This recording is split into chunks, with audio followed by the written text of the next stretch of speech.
Hey guys, happy Monday. Happy Monday. How are you guys all doing? Welcome to Huddle Time with Renita. I thought we should have a little break of music. We had a couple of challenges with some cameras going on today, and it just made me think, put the music on. So I did. And you know what? I think I'm going to keep going and keep doing that. Yeah, why not? It's so much fun. As a matter of fact, maybe I could get a DJ to do it with me. DJ Dawn, another DJ. Anybody wants to just flip some music with me here every Monday at 8 p.m. So how you guys doing? Welcome to Huddle Time with Ronit, an American's Beauty Show. As you know, every Monday we come here to speak about how can we make your career better, how we can create a better life for yourself. Yes, even in times like today. You know, talking about times like today, you know, I know it's been really tough, and we're going through a lot of tough situation right now. But the light is at the end of the tunnel. I can totally see it. So hang in there. It's gonna come. And look at all these pivot points that you have done in this past few months. Yes, it's been really tough. I'm not going to discount this for all of us, but definitely, it's definitely has been some really great revolutions, great ideas that came from everything. So hang in there. So welcome to Huddle Time with Ronit. If you're just coming in and tuning in, we are here every week to help you create better careers, better wellness, and we bring experts every week to speak with about what can we do to make your career better. I am the host of Huddle Time with Ronit and the founder of Salon Cadence. Salon Cadence is a training company and a coaching company for salon owners, stylists, and suites owners that are wanting to grow their companies. And that's what we do. And if you want coaching, we have a great Facebook page, a Facebook group page that come and join us. And we teach and coach on their Facebook group every day. So we'll have the link for you right there. But today I have a really special guest today. I want to bring him into our show. His name is Jay Williams, and he has been here before, and he's here again. And we met in May for the very first time through conversations, you know. And I wanted to ask him a few questions about his teaching and ideas that he has, because I was thinking about Huddle Time, and I thought, why don't you be our first guest? Now, Jay has been in this industry and many other industry and help so many companies, anywhere from small businesses to Fortune 500 companies, in leadership and guest services. He is the author of Leave Your Mark. And today we're going to talk about his new book, This versus That. Now, Jay is not only a good friend, as we develop our friendship over the past few months in these crazy times, but he also became a really great part of Salon Cadence, as he's been leading and coaching leadership with Salon Cadence. So welcome, Jay. So good to have you, my friend. Thank you. It's good to be here. It's I good. need some intro music. I heard your music. I want to hear my music. Yes. You can do some James Brown maybe next time. Next time. I love James Brown. I love it. Let's do James Brown next time, for sure. Let the DJ know. So who's going to be our new DJ, guys? Who's going to come and help us flip some good music here? Just put it in the chat, and we'll definitely going to have that. Now, Miranda just texted me, and I have to put my glasses on to see what she says. You know, my buddy Miranda, which you call her Murph. She's my second hand, and she said, "Ooh," she says, "I love your energy right now. Thank you, Miranda. I couldn't do it without you, as you know." So, hey, Jay, so good to have you here. Now, oh my God, the things that you and I have been doing this past few months are crazy. We accomplished so many things, right? Yeah. But who ends up? And I said I will, but who ends up also writing a book? I mean, I mean, accomplishment, seriously. you know and this time it's a whole different type of a book. Leave Your Mark. And I love that title, Leave Your Mark. I mean, seriously, I have t-shirt Leave Your Mark, I have hat Leave Your Mark, I even go into some offices and I leave my mark, as you know. But this is that. What was that title? Like, what did you think about when you were thinking about that? How was it born? It came about because I was finding that we were making choices, and it was either this or it was that. And so that's where the title came from, the book. And I think, you and I have talked. I think this is a little bit leadership, it's a lot communication. And so the idea behind the book is that we make choices every single day in the way that we communicate. And so the book was written, it's a series of choices. So whether it's confrontation versus communication, or management versus leadership, or what versus why questions, it's this versus that. And it's really as simple as that. And so I thought with this book, I would simplify it, not overcomplicate it or complicate it, but make it as simple as possible. So the book is really about just challenging you to give you better thinking, better choices, and ultimately to be a better communicator and to be a better leader. And so when I say leader, the definition I use is for anyone who's influencing. So you don't necessarily need a title to be a leader, but if you're influencing a group of people, whether it's a small group, whether it's your salon, whether it's as a mom, as a community, this book was written for you. That's great. And we talking about a little bit leadership, and I even asked you a little bit before that. I said, Jay, we speak a lot about leadership, and you actually have a dedicated department. It's Salon Cadence about leadership.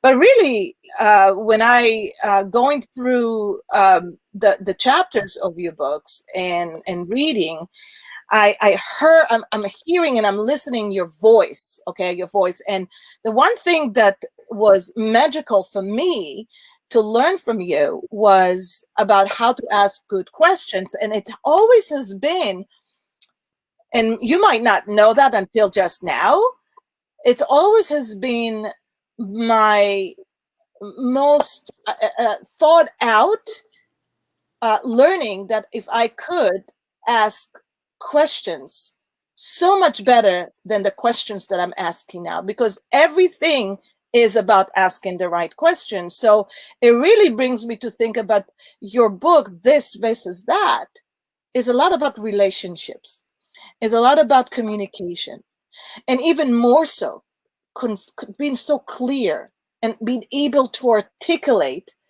to the crisp the thought that coming out to your mouth. And so that's what resonates with me. It's not, leadership is about a lot of things, but this book is more about relationship and how you can engage your team, how you can engage your family, how you can engage your friends, and be on your side. Am I right about that? You are. I'm rethinking the title now. Maybe it needs to be better thinking, better choices, better communication. Yes. Well, I have a little surprise for you today about This versus That, and I'm going to keep it a little bit of a surprise as we go along. So now, what is the difference between this book to that book? Well, the first book, Leave Your Mark, was really me getting really on paper with no filters. What I believe that it's a framework to leave your mark. I believe that everybody wants something to show for their time spent. And so Yeah. if you're a service provider, that's certainly, maybe you're a day maker, or, there's different terminology we've used. But the point is that we just want some result of our time spent with people. And so it's how you leave your mark. And so I really didn't have any filters, and it was written much differently. what changed with this book over the last 4 years, and you alluded to what we're going through as a society, and it's unprecedented. And it doesn't mean that we won't get through it, but we're making financial decisions, we're making health decisions, we're making freedom decisions, and Mhm. simultaneously, it's taking a toll on us. I don't want Yes, to ignore that. We still have of course. decisions to make, and if you're a business owner, the the the world's changed, but our mission hasn't changed. And so, what filters do we make these decisions? And one of the Mhm. filters is that we need to make quicker decisions. So, this versus that, I actually had to edit down. And it was, Oh my God. Oh my God. Like, we need to make better decisions. Well, how about we need to make decisions? The power of making a decision. you have to, because the indecision, if you're a leader, is not going to serve you well. You can be uncertain, but you can't be unclear.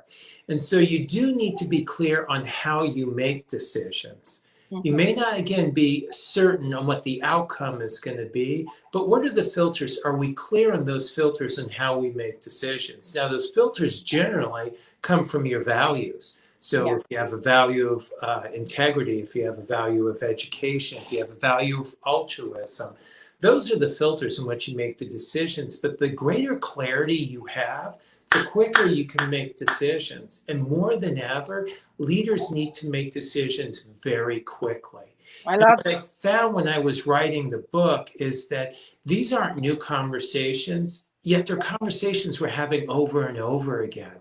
Yeah, And when people read the book, I think the initial reaction is going to be, you know what, this is common sense. yeah, I wouldn't disagree with you. The filter I want you to use when you read the book is yes. it common practice? Okay. And so the book was written differently in that it's clear, it's concise, it's compelling. It's Human very beings' different. attention spans are shorter and we need to make decisions quicker. Right. So, can you lead better, faster, and further? So I think it goes a lot into there's a lot of component to what you're saying, and especially um, when we're talking about making better decisions, we need to ask better questions, right? That Always. always to lead us to a better decision. And I will hit you with the question: well, how do you get to make decision quicker? And don't answer that yet, but just work on that. And then how do you learn? Because it's tough. It took me a long time to learn, and I'm still learning how to ask better questions. And it takes me sometimes forever to get to the point of what I want to say. There's something there that doesn't go direct, and I know it's a a mental practice, and it's not common, obviously. Now, before you answer, or maybe give us all a few tips of how can we speed the decision-making process, right? Because we both share clients and we both coach our group, and the biggest problem or the biggest challenge that they're all having is not making a decision, not making a decision now. And now we need to make decision faster than ever, right? It's just so important. It's not only about being adaptable. It's not only about doing things differently. It's about making decisions. So, um, how do you make? How do you get to the point where you have, like, I don't know? Are there tools?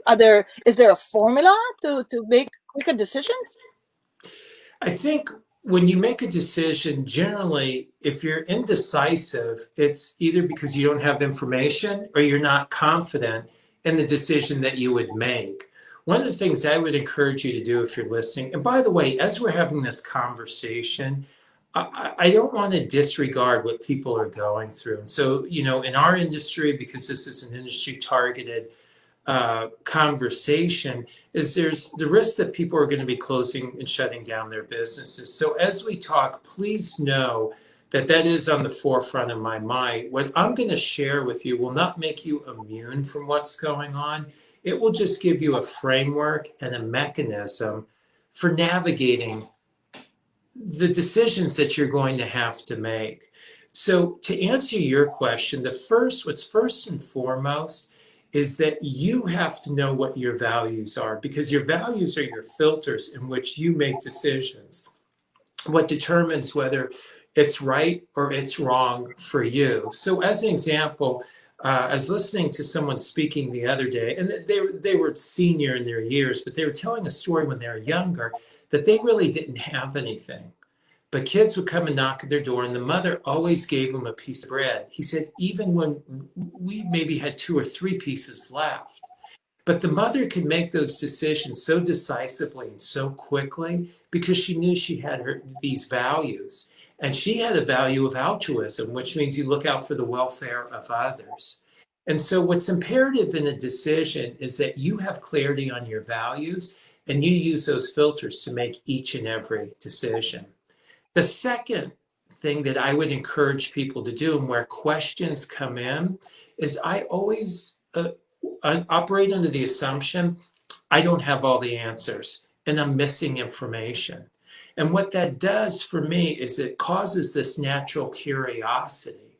So even Yeah. if I'm problem solving with an employee or a peer, I go into a conversation thinking, not what can I say, but what can I ask to extract Mhm. more information?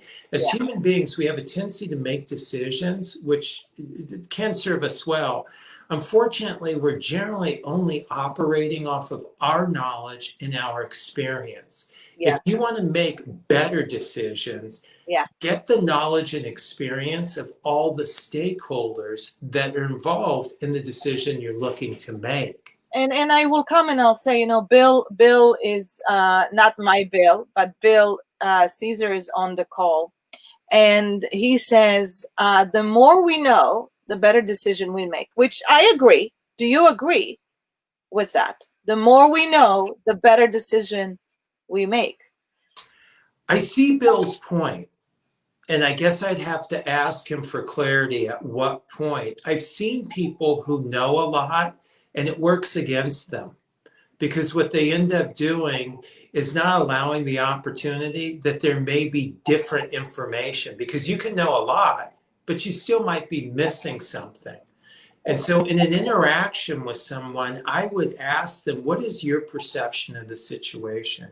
What are the things that are most important to you that you would want me to know? So, Bill's point makes sense. And I don't want to, I think he is right. It just depends on where you're at. So if you're at the end of the conversation and you know more, yes. But if you're at the beginning of the conversation and you think you know a lot or more or enough, it'll end up working against you because it eliminates potential possibilities that you may not have factored in. Well, in what and even to answer Bill your question and tell me what you think about it, please. Give us a feedback. But the thing is that I'm also thinking at one point you have to take a risk and you have to say, okay, I spend my time, and that's the problem. The problem is you can get stuck in not making a decision, which is also a decision. So at one point you got yourself to gather information. You're gonna go with a decision and you just have to go for it. And if it was a good decision, awesome. The way I believe, Jay, and tell me what you think, is no matter what, life is happening for you. Life is going to work the way it's supposed to work for you. So when you're making a decision and you're listening to your gut with it, whatever results might be, it's happening for you.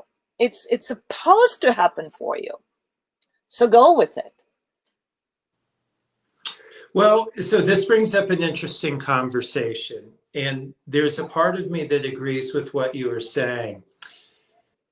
Part of what life offers you is resources and information. And so, what I would think is if you need to make a decision, what's important is maybe there's a time frame associated with it and that you identify that. So, if I need to make a decision, there's a difference between I need to make a decision right now and I need to make a decision within 24 hours. If I need to make a decision within an hour, what I would do is, if I am a leader, is I would tap into the resources I have within that hour to gain additional perspective and understanding.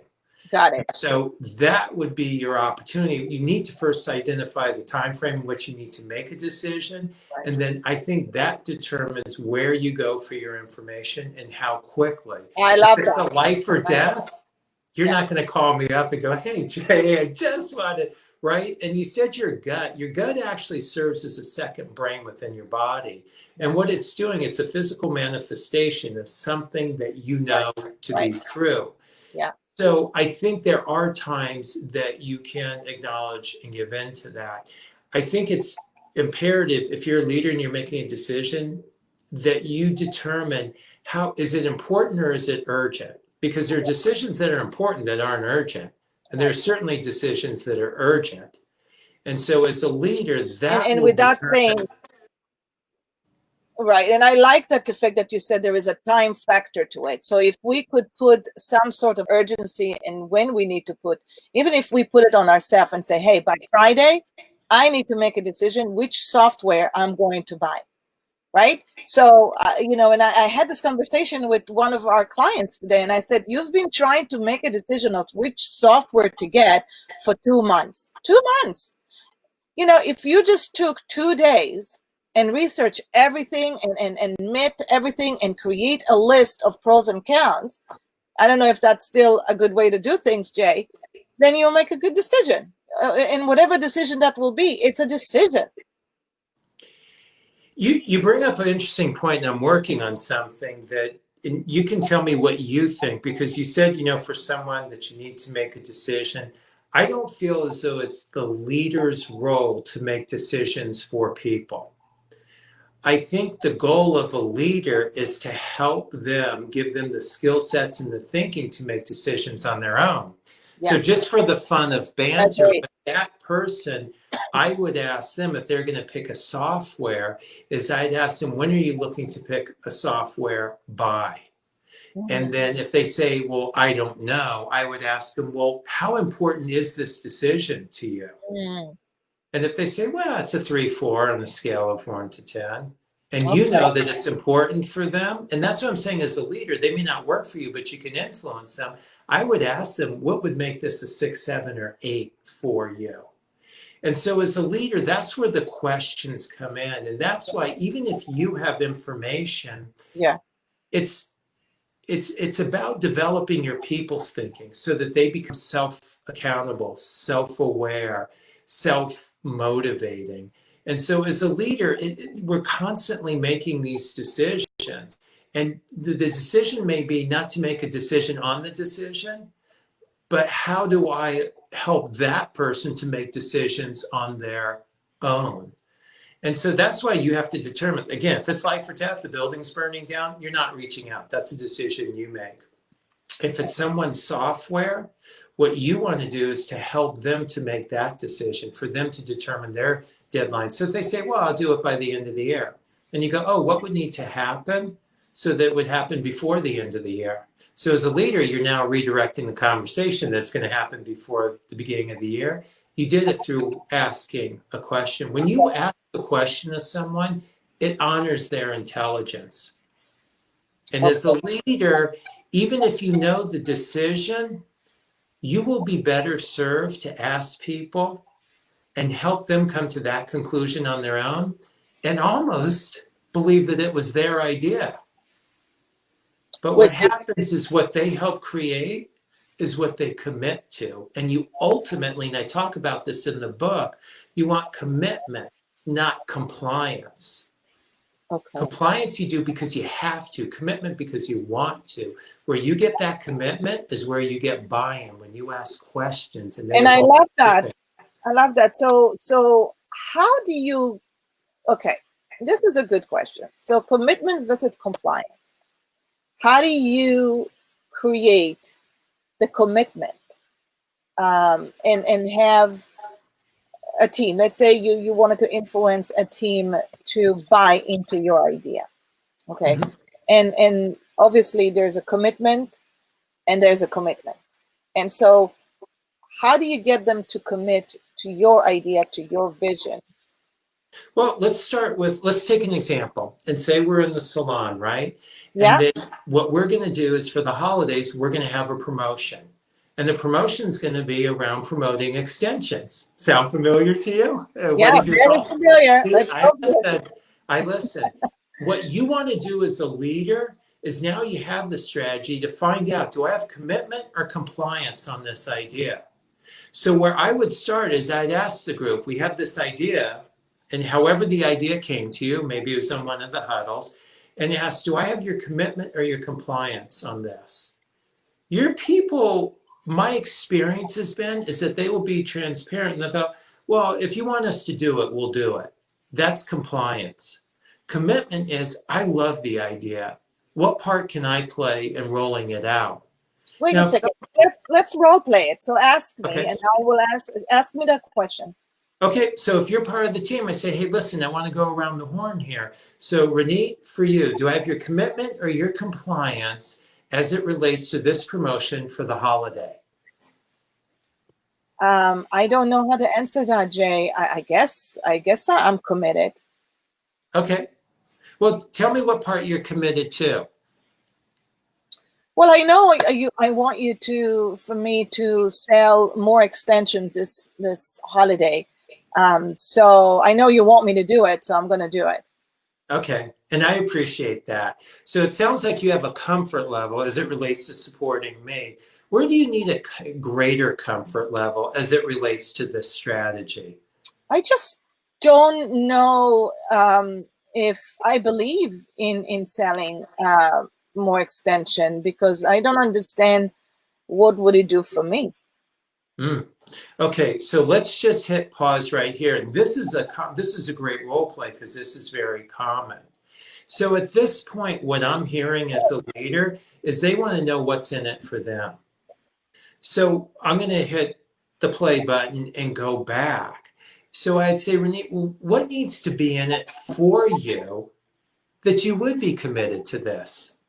I guess I want to know that my clients are actually going to appreciate that sale and the promotion, and I want to make sure that they don't think that I'm trying to sell them something for the purpose of selling, and just so we can hit our goal. Okay. So when someone shares something like that with you, I think that's well articulated. I would encourage you as a leader to acknowledge that because they've just been vulnerable and transparent with you. So I would thank them. So I'd say, Renee, you articulated that really well. And I've heard that before. You don't have to validate it because you may not believe that to be true. You might go, oh my gosh, extensions is the single best thing you could do for your retention or for your booking reviews. That's not what this is about. It's not about validation, it's about acknowledgement that, you know what, it sounds like you want to make sure that there's a trust with you and your client, that you're always doing what's in their best interest. How Yes. do you determine in your consultation, Renee, what's most important to your client? How do you currently do what's in their best interest? I usually ask them if they wanted to feel so beautiful and so confident, what can I do? Or if I had the magic wand and I can say, poof, this is what you're getting for hair. Like Jay, I can do poof, and then you can have hair on your head. Um, I would say, if I can do this, what would you like to have that you don't really have right now? Okay, so and I tell them, I love that question. What are some of the responses you're getting? So I'm going to jump ahead a little bit if it's okay. So imagine Renee says, well, everybody wants fullness and everybody wants volume. Now, as a leader, if you know when you look at extensions that the demographic now for extensions is about 45 to 65, and they're Yeah, not looking for the 6 foot Brazilian girl with the long extensions. They're right. They're looking for some yeah, fullness. yeah. They want to feel beautiful. This is with the leader, how they guide, how they gain commitment by asking questions. And so I'd ask you, Renee, well, what do you know about extensions and what they do for volume for someone? Um, I guess I guess I know for sure that I could create more volume for them with extensions. Now, based on what I've learned this year, there's so many great short lengths extensions that can create volume. It doesn't destroy their hair. It's going to look beautiful on them. And I can do it for them in 45 minutes. Yeah, so I think that you mirrored how these conversations can go. I want to show you the difference when Okay. you spend the time as a leader to gain commitment, because I hear your commitment as we're going through versus we're going to have this promotion. It's really great. You'll put money in your pocket. It's the best thing for the clients, and we're going to run it for 30 days. Does this sound familiar to you? Oh, totally. Yeah. And so it's Yeah. imperative as a leader, especially with what's going on now, that we have their commitment. Here's what's happening so that you understand is we're gaining their emotional commitment. Right now, we have people's mental, physical, financial commitment. They show up to work, they do their job, they do what they have to do. What we need is their emotional commitment because that's the ultimate trigger for discretionary performance. We're going to need them Absolutely. to do things that they may not want to do. When you have commitment, people will do things that they don't want to do. When you have compliance, it stops and starts at the minimum performance and what they want to do. And by asking questions, I honored your intelligence. I didn't insult you and go, don't you know that extensions is the fastest growing category in our space? Don't you know that between 45 and 65 are the largest consumers and have the greatest need for extensions? Yet we came to that same information and I saw you smiling and we had a conversation versus a confrontation. So in the book, I talk about commitment versus compliance. I talk about conversation versus confrontation. And so if you guys go, this is all good and fine, what's this got to do with what we're dealing with today? This is true, this communication with your landlord. If you go into your landlord now and you can't pay your rent, instead of saying, I can't pay my rent unless you give me rent relief or I don't have to pay anything, I'm going to be out of here and you have an empty spot. Now, you could try that approach. And what are they going to do? They're going to go, well, listen, it's hard everywhere and I have to pay rent. They defend and explain. But if you go in, you go, listen, before we get started, just tell me what's going on for you as a landlord, because I don't know, and I do have some challenges. Tell me what's going on for you, and tell me as it relates to my situation, because you're familiar with it, you're familiar with all the tenants. What is an ideal scenario for you? And if you could be flexible with me, what would that look like? This is the power of asking a question. And no matter how much you know, there is always more to know.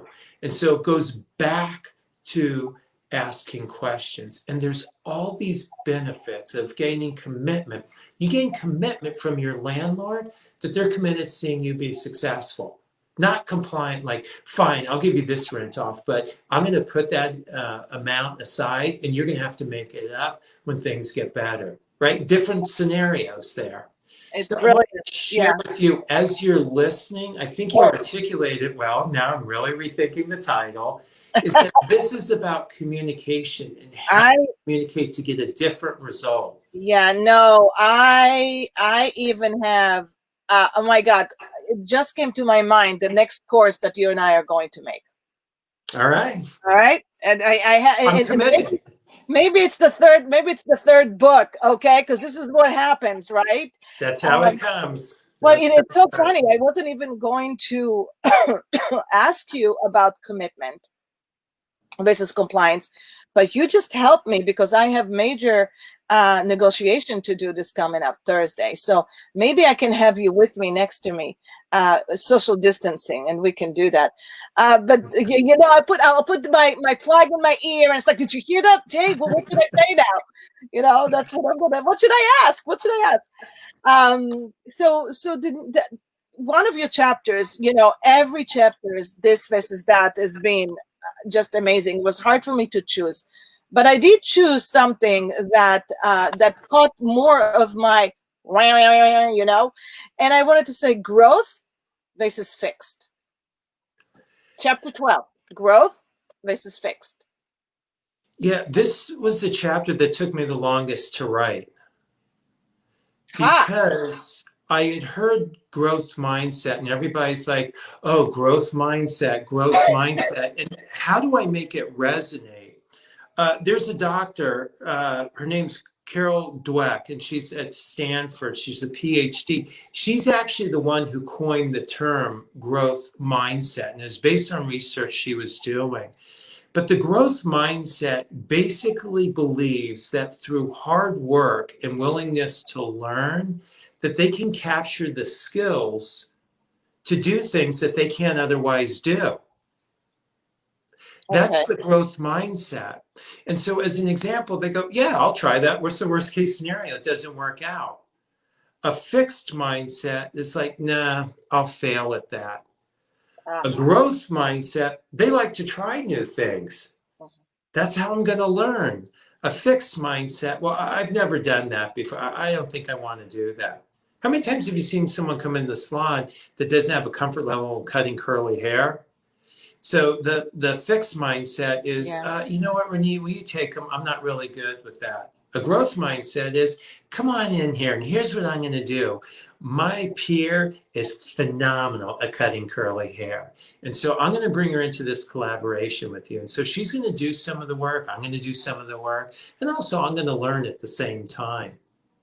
So Mhm. there's a vulnerability that somebody has with a growth mindset, that they're going to be vulnerable, that I don't know the answer. I don't know the outcome. Mhm. Mhm. It's brilliant, reflecting on the past. It's so true. It's like if you get comfortable where you are, and you're fixed in what you are, and you're going to be compliance, right? You're just not going to move. You're not going to grow, and it's just life is going to become, I think, boring. But some people are very happy to where they are, and they don't want to grow, and that's okay. But if you're going to be today, speaking of what's going on in the world today, not only that you need to adapt to today and be adaptable or be agile, but more than anything, this is the time to learn.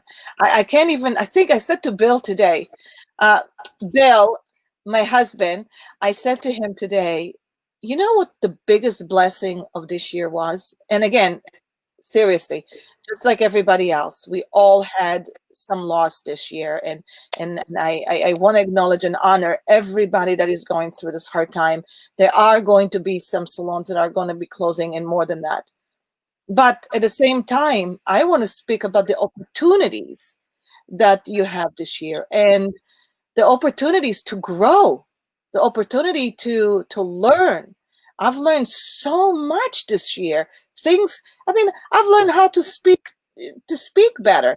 I've learned how to StreamYard, things that you'd never ever thought about before that. So I feel like, seriously, with that chapter of growth versus fix, I feel like 2021 is going to be so transformational to so many levels, and so many people on the growth side. It's 2020 is, and first of all, when I say this, it's with no callousness. There's going to be people who've lost, personally lost people, and I want to be sensitive to that. There's going to be people who've lost their homes and lost their business. We're seeing unprecedented food insecurity like we've never experienced since World War II. So please, when I say that, if you're listening, it's not to mitigate that. What I would say is that what's happening is what it is.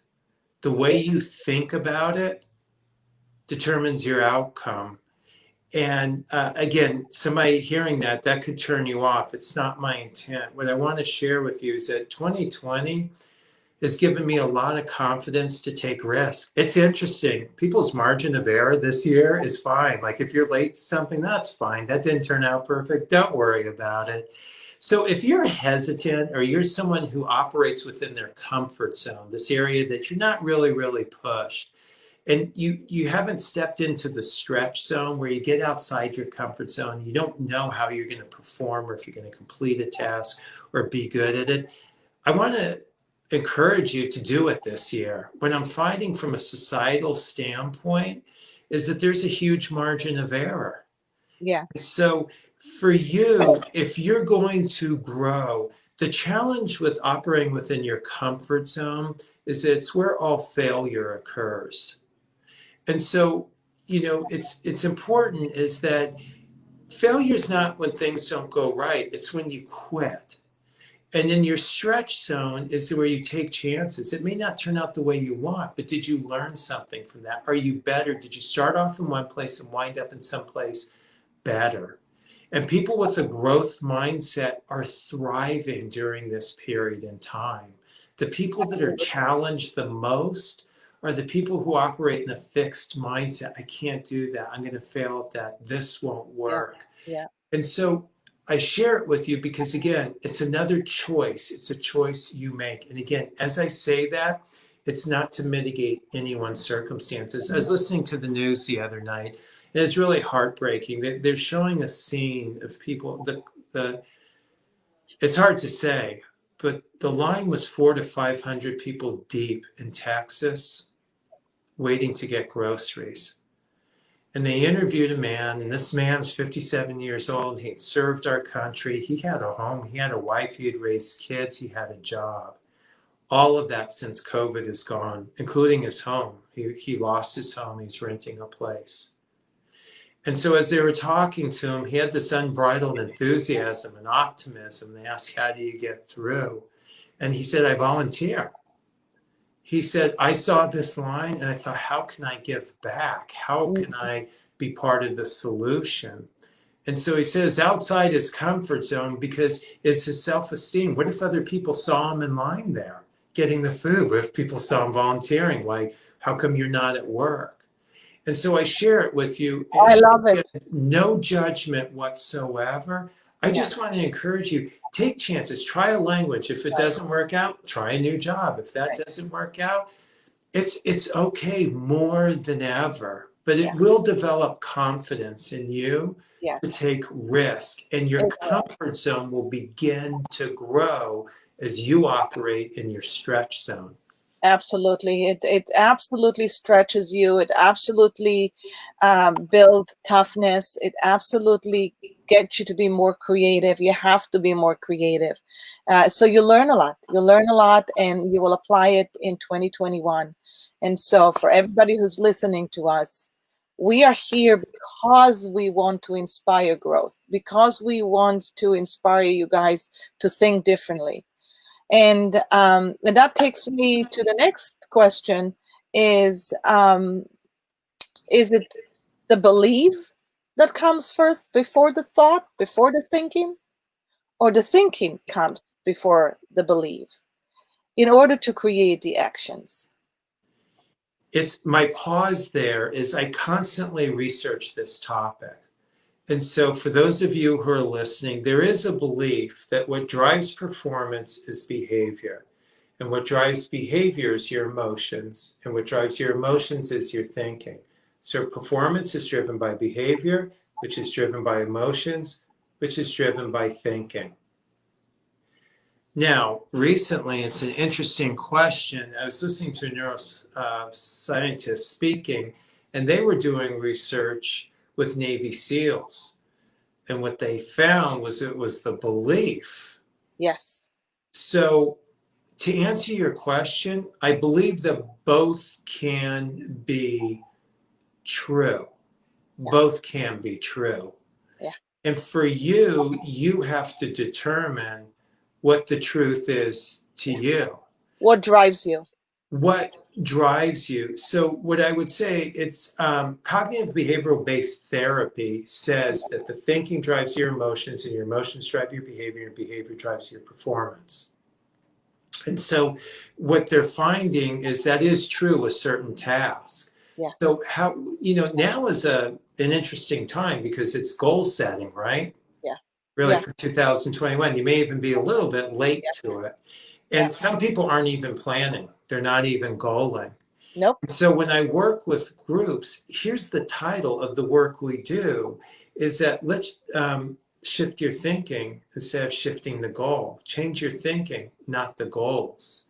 And people's thinking, the first question I ask them is, what is your thinking around goals? What are your emotions? Because that will drive their behaviors. If they think I can't accomplish goals and it causes anxiety and apprehension, then their behavior is they'll avoid the goals. and I we know. know what the performance is. So I think you ask a great question, and I don't think that there's a concrete answer. I Mhm. think there's studies and data that Right. support both. Well, Tiny Buddha suggests that there is two being of a human being. It's either suffering or not suffering. There's nothing in between. It's either you're happy or you're not happy. You can be in between. So if you choose to believe that you're not happy, or you choose to believe that you're in the suffering state of mind, then you will drive your thinking and your action will based on that thinking. So if you believe that you're not happy or you believe that you're suffering, then that will actually show up in your action because your thoughts will drive your actions. I agree And the that suggestion 100%. is of the study. Say that again. I'm sorry. I was going to say, I believe that 100%. There's a Yeah. story about two salesmen, shoe salesmen, that they sent to Africa, the shoe company. And so after a week, one of the salesmen called up. He said, you know what? You can book my flight home. Nobody here wears shoes. The other salesman called up and said, hey, we need to open an office here. Nobody wears shoes. So to Yeah. your point, your belief does drive. His belief was nobody would wear shoes there. They couldn't sell them. And so his Right. emotions was, basically I can't get excited about this. And the behavior is to go home. The other person's belief or thinking was there's a huge opportunity. They never wear shoes. Nobody's selling them shoes. Their emotions were excitement. And the Yes. behavior was to open an office, to open stores. So Absolutely. what you said, I absolutely believe to be true, and I think it's a combination of your belief and your Yeah. thinking. Yeah. Yeah. It's like you really have to train your mind to believe to the reality that you want to get in, right? So it's not about dreaming and it's not about manifesting. I don't believe that manifesting is okay. I manifest my dream life, and so I make a decision that that's what my dream life is going to be. But if you believe that you deserve a certain way of a lifestyle, then just by believing in that, your brain will not rest and create the thinking. So the action will follow with that, and you'll get to where you need to be because it's a process of believing in where you need to be. And I think that your point is so on point. You can not argue whether it's thinking first or believing first. Either way, it just works, as long as you get that to be positive as much as you can. So how do you go talking about that? And this is going to be my surprise question for you. And I thought maybe you would enjoy that. Hope versus fear. Well, let me just say, hope's not a strategy. So Okay. for anybody that's hoping that their business gets better, anybody's hoping that they'll be more, they'll have more profitability, that they hope their people will show up on time, they hope that people will buy into their culture. It's not a strategy. Hmm. Hope leads me to believe that everything that I've done strategically and tactfully, that won't work. So my next option is just to hope. So I believe that hope has a place. It's just in conjunction with preparation, with making some of the decisions you're talking about, with a growth mindset.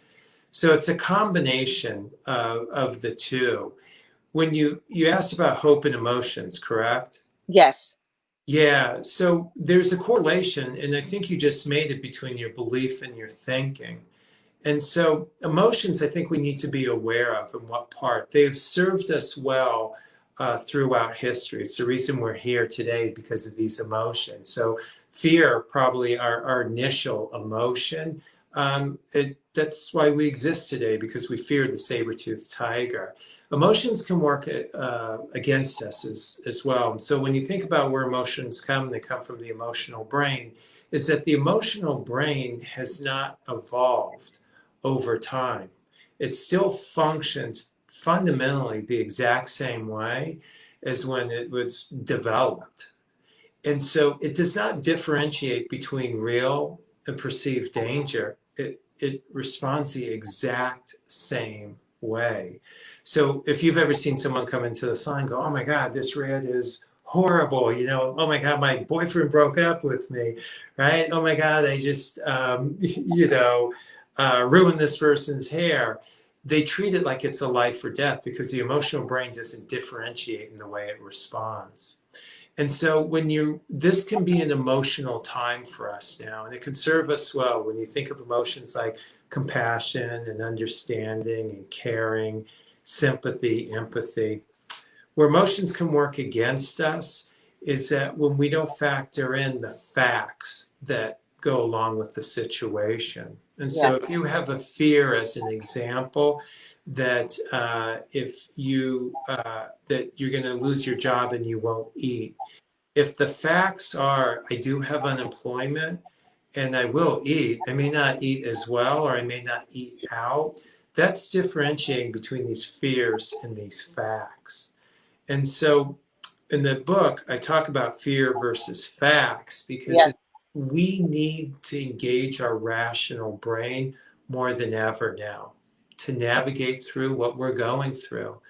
And so there's a lot of things that are hitting our emotions. One of the reasons is there's a lot of values that are being violated for people. And as human beings, when our values are violated, it triggers our emotions. And if you remember, I shared with you that your thinking drives your emotions and your emotions drive your behavior. What psychologists have found is that when your values are violated, that flips and your emotions drive your thinking. And so someone's value of, you look what's going on from a identity standpoint, from a racial standpoint, there's values being violated, and that's driving people's thinking versus their thinking driving their emotions. And so as you go through now, I'm not saying to ignore your emotions. What I would do is embrace them. And then I would take them through the process of identifying what the facts are of this situation. If I have a fear of losing my home, that may not be the fact. Now, it may be, in which case, that was a great exercise and you can make plans. However, how much time is wasted when we operate off of fears versus facts? A lot of time wasted, a lot of time wasted. And you know, and I totally get it, you know, and I think I'm pretty open about it. I've suffered from anxiety my whole entire life. And the stories that you tell yourself, and they always come at nighttime, you know, when things are you're not busy, you're not distracted by anything, and you're at bed, and the thoughts that come to you. And so what do you think we can offer our people right now, our everybody who's on this call, and all our people who are going to listen, that when you get to those times when you have your fears and the thoughts are starting, how can we flip that? How can we change that? How can we control our thoughts and bring them to the positive uh, fitness or mental strength? Let me start off with what not to do. Is that okay? Love it. With your people, if someone is scared, now more than ever, don't respond with, don't be scared. That's just an example. I'm sad. Don't be sad. I'm depressed. Don't be depressed. More than ever, you just need to acknowledge, because some judgment, when you say don't do that, some judgments come into play. And I think as a leader, as an influencer, as a communicator, your opportunity to now is to help, not judge. So if somebody says to you, you know what, I'm anxious, you can just acknowledge it and say, you know what, I've heard that a lot of people are going through that. What does that look like for you? Yeah. And let them share that. Yeah. And then ask them, well, how true is that? You know, I was working with someone on goal setting, a group the other day, and the girl said, I don't set goals because I fail. And they said, oh, just catch me up to date on what you've wanted to accomplish in your life. She said, well, I wanted to graduate from high school, and then I wanted to enroll in college. And then while I was getting my degree, I wanted to work at a salon. And I said, I don't know you well. I just met you, but just bring me up to speed. Did you graduate from college, high school? She goes, oh, I did. And I said, I know you're doing online learning because this is a Zoom call and you told me, so you're involved in college? She goes, oh, I am. And I said, you must be working at a salon because you're on this call. She said, I am. So I said, just help me so that I understand is what is an emotion and what is a fact in that. The fact seems to be, based on what you share, is that you do accomplish goals. And so I share that with you, but if we can show empathy as leaders and sympathy and be with people. And again, if you notice, I asked a question. I'm not trying to solve their problem for them as a leader. I'm trying to give them the tools to do it. But through asking questions, it builds awareness. And it gives them a methodology that they can go back now and ask themselves, is this a real fear? So that's what I wouldn't do. The other thing I would do is a lot of you out there have gratitude journals. And so let me just give you a neuroscience perspective for the gratitude journal versus just writing in there, you know, what you're grateful for, and not to minimize it, is that psychologists believe the reason they ask you to do that is that it frames your brain for the day the way that you will take in information.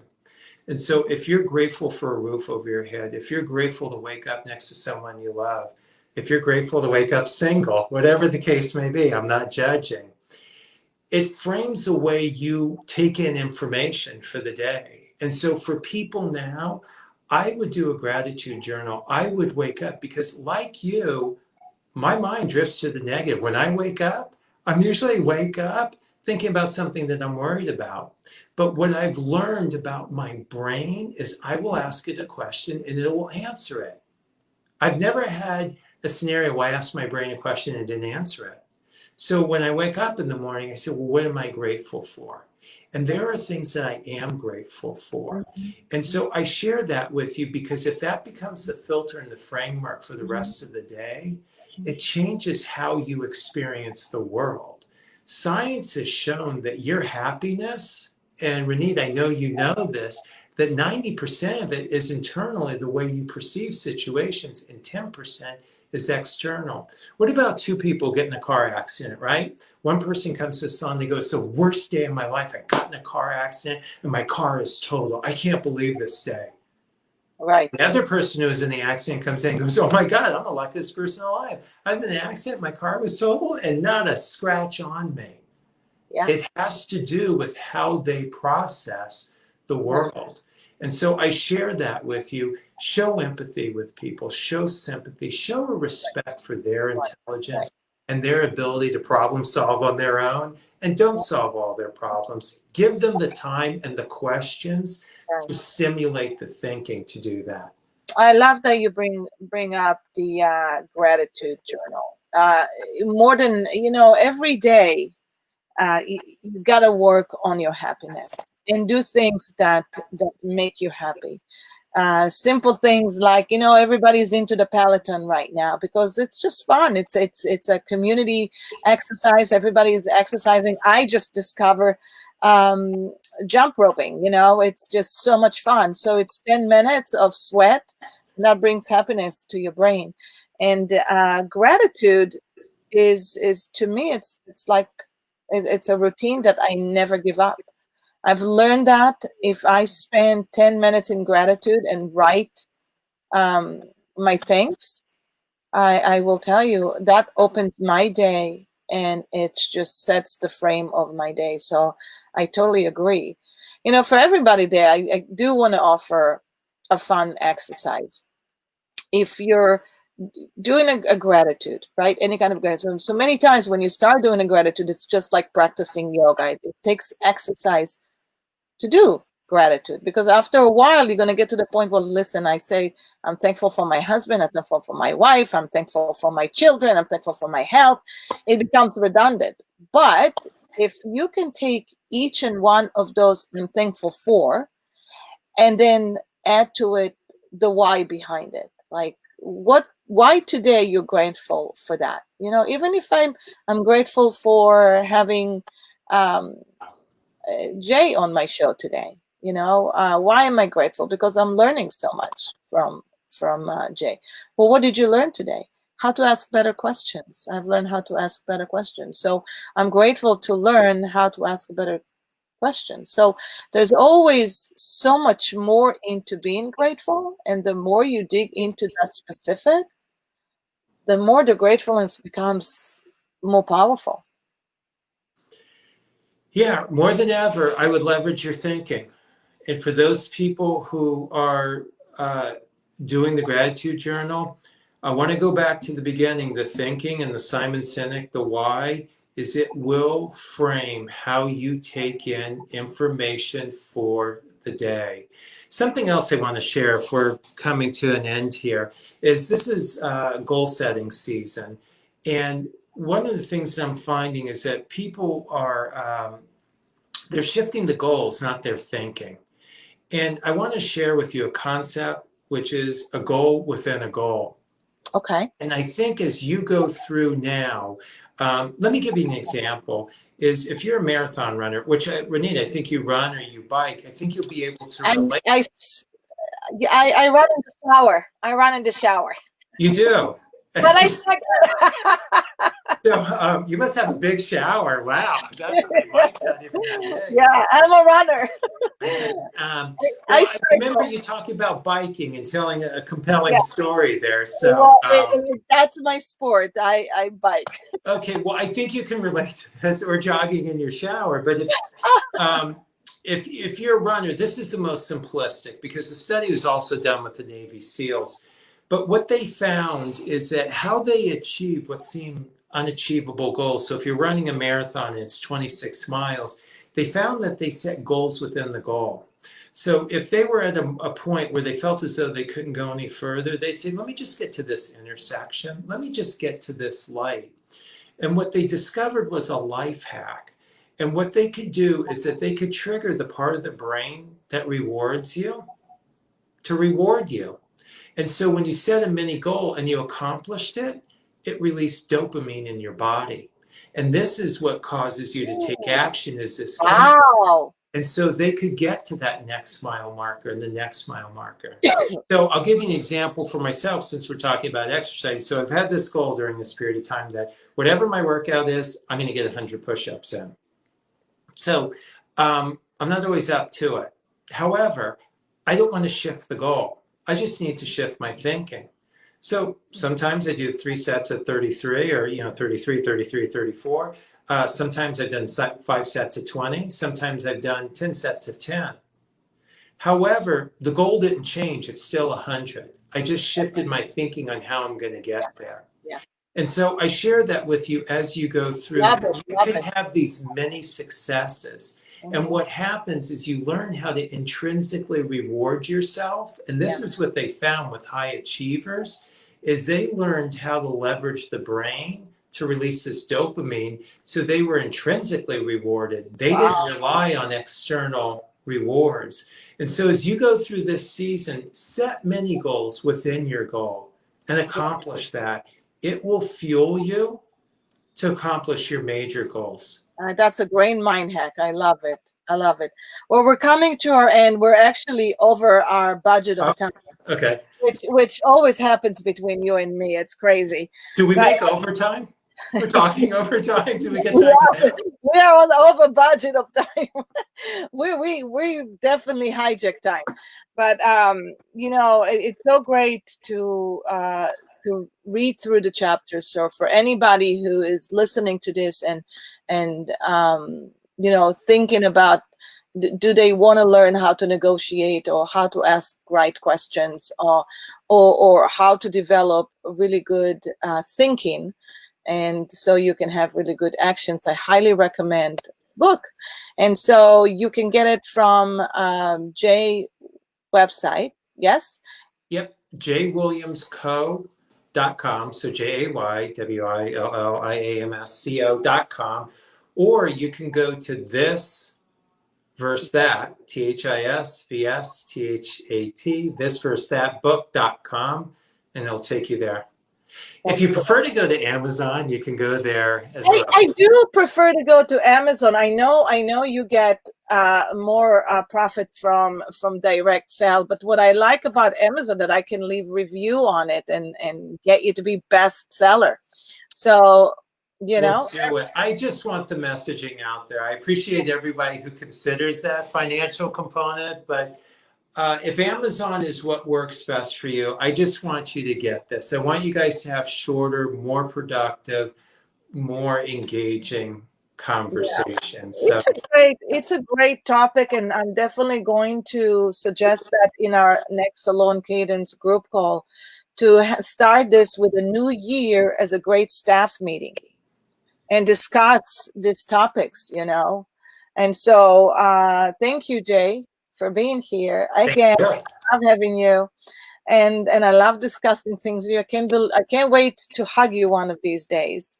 one day soon. One day soon. It's coming, guys. Hang in there. Please hang in there. Is there anything that you guys need, anything at all? Please reach out to us. You can get me at Ronit Enos Coaching, Facebook. You can email me. Very easy to reach out.